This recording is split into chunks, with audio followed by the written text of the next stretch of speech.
we're going to talk about four plays this time: Madine, A Remembered Field, Sapphire Like This, and then of carbohydrates and amino acids.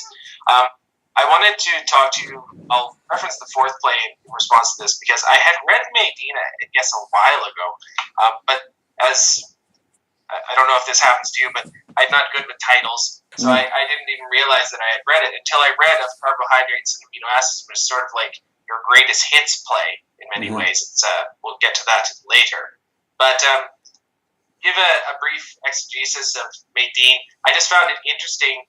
I didn't have time to compare the sections that you used of Madine in of carbohydrates and amino acids to see if you switched words out and everything, but your work, sort of like Lauren Isley's and Yasser Ozu's filmic output, sort of blends together after a while because there's a similarity to it in one aspect. You're more diverse in terms of your style, but just in terms of your inner philosophy, they sort of blend together after a while.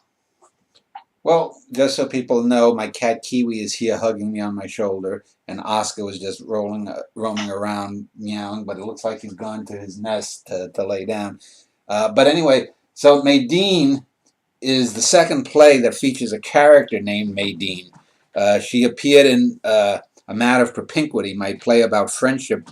Hers was the second half of that play about how friendships, sort of decay with time, and whether a friend is someone that's close to you in time and space or close to you in personal matters. And so the character there was a real based on a real life character, and that character, the person it's based on, also has doppelgangers in my fiction. The character is in the book Onely, a character named Lynn Sunderson, and then that character also appears in a chapter of my novel Helena Quinn Malley, and then that character also turns out to be the mother of the owner of some of the cats in my book, a kid's book. So now, having reused parts of Madine in this other play that I just finished today of carbohydrates and amino acids, I've had three usages of a character based on this one real person in my fiction, and three now in the plays. But the Madine character, Madine Lufkin, is a bit different than the Lynn Sunderson character, in that she's a bit more, I guess, a bit more fleshed out intellectually inside. And the premise is that she had moved away out of state, and then is driving back on the 10th anniversary of when her brother was killed, which is an incident that happened to the real life woman, that her brother was killed while walking on the side of a highway because his car ran out of gas or broke down or something, and he was going to walk to get help or whatnot, and a drunk driver clipped him on the side of the road, and he died. And that's one of the things that sort of precipitated my becoming friends with this woman who I worked with when I worked at a supermarket. Now I'm working back at another supermarket. Anyone who listens to these videos, if you look at the dates, you'll see the last year and a half I was working at a school district. Go ahead, Kiwi. Working at a school district as a custodian. And so now I'm back working in the grocery store, supermarket, retail field, etc. But anyway, so this character, basically, the premise of the play is that it's in two parts. There's the present of the play, which was finished a few months ago in late 2017, and in that in those sections, she's driving back with a woman she works with to Austin for the 10th anniversary. They pick up a hitchhiker a couple of times, and they're talking about things, and then we get flashbacks to a scene that plays out over 7 or 8, maybe 10 iterations. No, maybe 7 or 8 iterations, and each of them gets a little bit longer, where we find out that her brother has indeed died, and how Danny Wagner, the character based on me, finds out about it and whatnot. So it's a back and forth kind of thing there, to give some depth and revelation to the character and compare the past with the present. Okay. And just to follow up on that question I asked you, relation to Lauren Isley and Esther, or why do you think that some of your work blends together? It's just a memory device. Lauren Isley has that quality too, where I think that it was in one essay or one book of his, and it ended up being in another when I followed up with it. Well, I mean, I think I mentioned in an earlier video a month and a half ago when we last talked, that I'm basically going to probably end up having my plays divided into two kind of segments. One being the Danny Wagner plays, or the Agnes of Danny Wagner plays, and the other one I'll do historical plays. It'll probably end up being 90% the Danny Wagner stuff and 10% historical plays. Like I thought of maybe instead of doing 3 books based on the cons, I'd do 3 plays based on them, doing historical based plays. But that's a few years down the line, perhaps.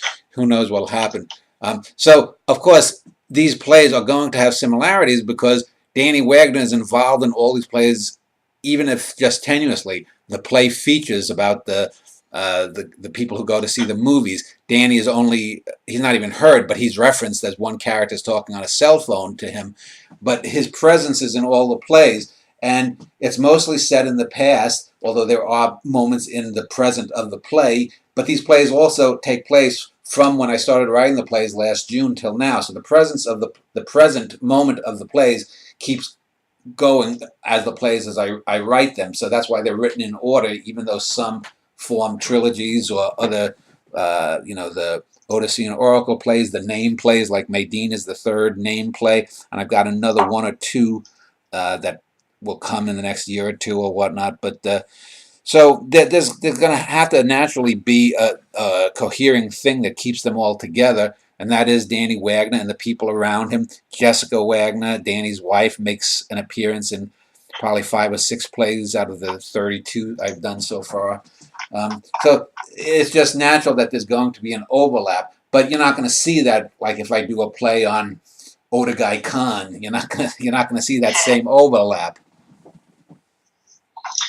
How do you think Madine ranks in the 3 named plays? I would split it myself probably number 3 out of the 3 that you've written. Let's see, what ones do I have? There's Janie Fitz and then Theodore and Madine. Yeah. I think Madine is probably a better play than Theodore. I think it's not as good as Janie Fitz, but I think you could make arguments for all 3 of them being great plays. It's one of those things. I think Madine. Well, and another thing that you see in a lot of these plays, and Madine uses it, and also this carbohydrates and amino acids, is I use repetition. I use the scene, and I play the scenes out, and I go further, and I use that in different forms. The Janie Fitz, I use the repetition of her doing that Stardust Memories like breakdown where she talks about supposedly being molested or whatnot, and we get the blackout scenes, and so technically there are things that come there. But I mean, you could argue either way. I think once you write to something to a certain level of quality, it doesn't really matter. I probably like the Madine play more than the Theodore play. The Janie Fitz play, I think, is clearly the best of the 3 of them, and so in a sense, I do like that more. It's like if you have your own kid, and you have 2 fat, ugly little kids who fart all day, and you have some tall, beautiful young daughter who's an A student. You're going to prefer the tall, beautiful daughter who's an A student to the 2 morons who are eating Cheetos, But and I guess Madine and Theodore are the farting children equivalent to your Janie Fitz. Yeah, but it's not that big. The Cheeto farters and the A student are not that far apart. But